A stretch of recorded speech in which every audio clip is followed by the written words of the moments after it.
You must capture and hold the objectives, as many as you can. The enemy has struck first. The Battlefield 5 beta has issues, a lot of them. I've been playing it for a couple of days now, and in my time of playing it, I've come across some of the most frustrating mechanics and game design decisions I've ever seen in a game. And in this video I'm gonna list them off, alongside some of the good aspects of the beta. Starting with the upgrade system. What the hell is this? This looks like it was directly lifted off Call of Duty, where your gun's performance can be modified without any sort of reasonable explanation to it.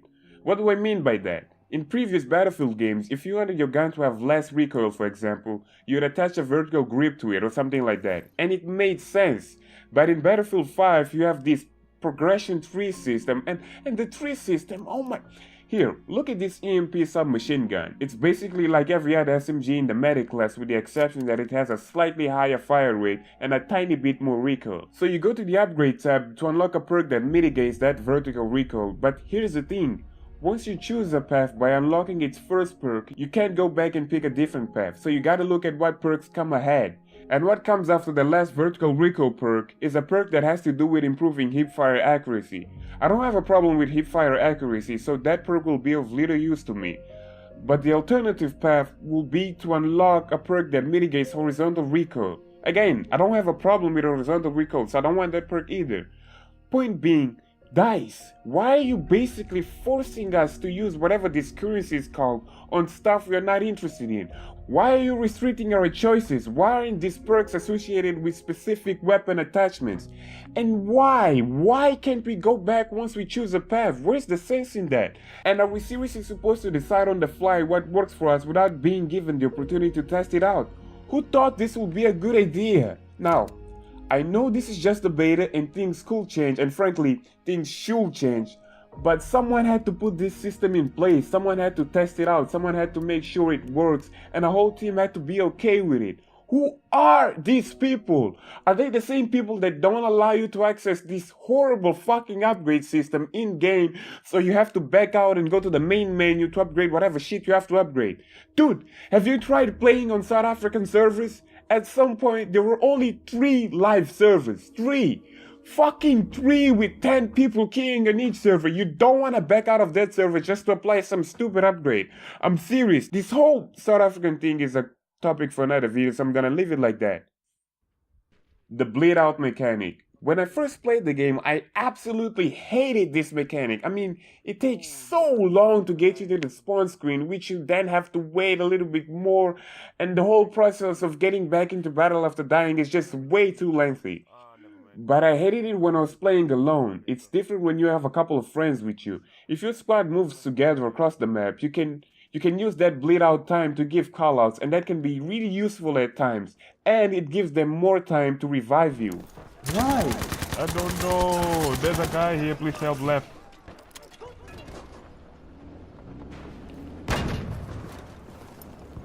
Ah, left. Left. Dead. Me. Thank you. And I can't be with... okay.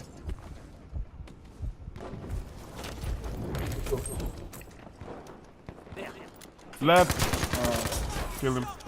Is there someone else? A sniper upstairs.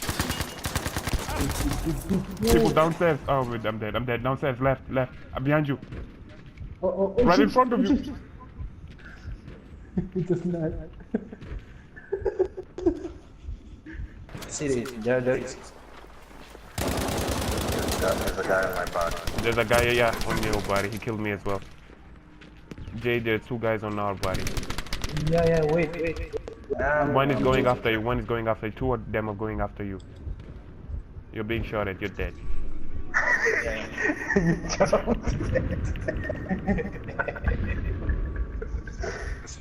Okay, where are we going now? Now, the squad spawn mechanic is just awful. What they should do, in my opinion, is take you to the overhead view right away and have you pick who you want to spawn on, but also have that little third-person perspective on one of the bottom corners like it used to be in Battlefield Hardline or Battlefield 4. That will be a much better system in my opinion. Ammo count. Before I had the opportunity to play the game, I thought this would be an awful thing to deal with. But after playing it for quite some time, I can say that it's not that bad. I actually enjoyed it a little. It's inconvenient at times, but it adds more to the battle than just run and gun from point A to point B. The ammo resupply points are for the most part well located, and if you're someone who plays the objective like I do, you're destined to always find them. And plus, there's the fact that you're constantly picking up ammo from dead enemies without even being conscious about it. And the whole situation gets a lot better once you have a friend who's willing to play the medic or support classes. I had a buddy with me playing as support, and he always made sure I had ammo, and I always tried to remember to give him health pouches, and it worked quite well. It really highlighted the team play aspect that he's trying to push, and I think it's nice. I think it adds well into this is different from Call of Duty idea that people have for the most part appreciated about Battlefield. Now, vehicles. I'm not a vehicle guy in Battlefield games, but in this game specifically, airplanes feel for the most part non-existent. Honestly, for the longest time ever, I thought planes were only there to serve as props to the scenery. It took me a while to remember that, oh, those planes were being flown by real players. They are highly ineffective to the point where I've never been killed by one. Hell, the only time I've died because an airplane was involved was when I crashed one. Now tanks, they're there, they're not as powerful as they used to be in previous Battlefield games, which I find to be a good thing. I never liked how dominant tanks could be in previous Battlefield games, and I like the fact that basically one guy can take care of your average Battlefield tanker. A lot of people hate that, but I'm quite fond of that system. You know what? I should probably go assault and take care of the tank. They are taking. Lost objective Dora. They are taking D. Stop moving.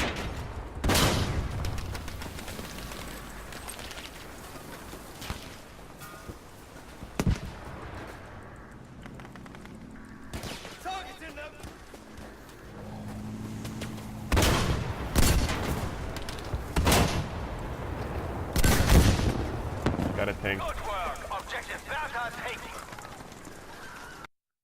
Building mechanic. Oh, never mind. Let's go see.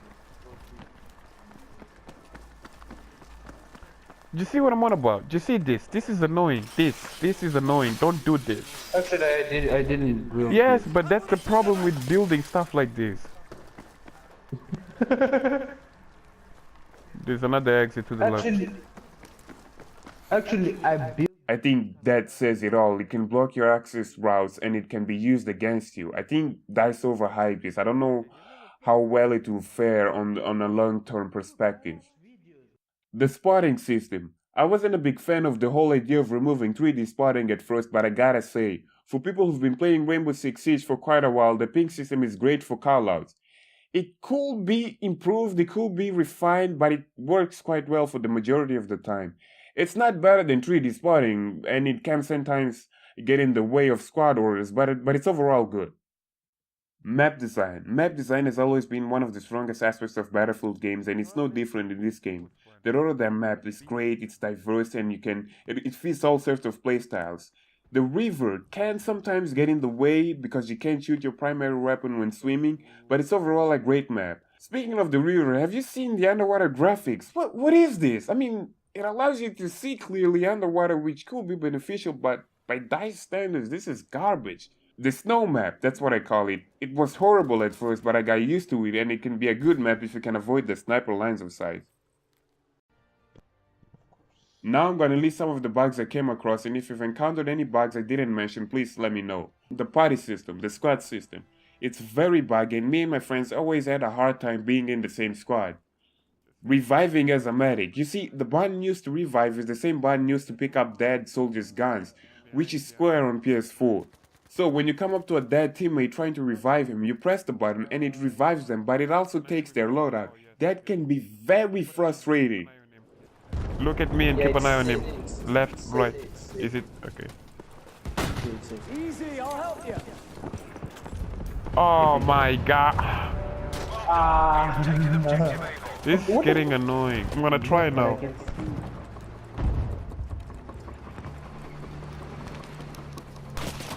I'm dead. I'm dead. Oh my god, this game! We can't switch teams. I don't know if this is intentional, but this is horrible, since sometimes me and my friends will be in opposite teams since the squad system doesn't work very well. Unlocks failing to unlock for no apparent reason.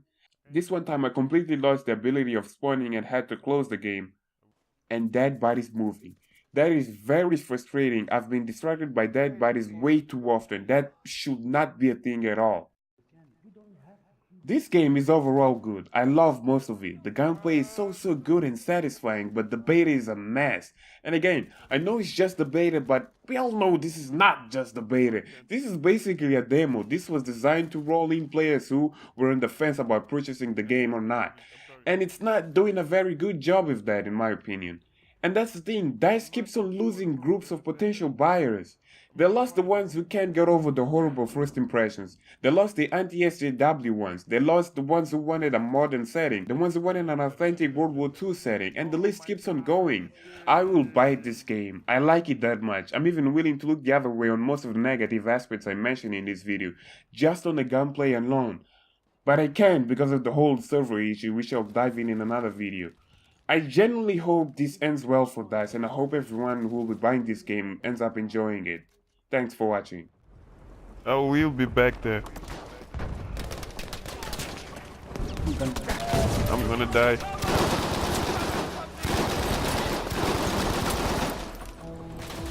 Oh, anyway, I have a tank. Your music sucks. It's terrible. It pains me to even think about it. I can't bear listening to it.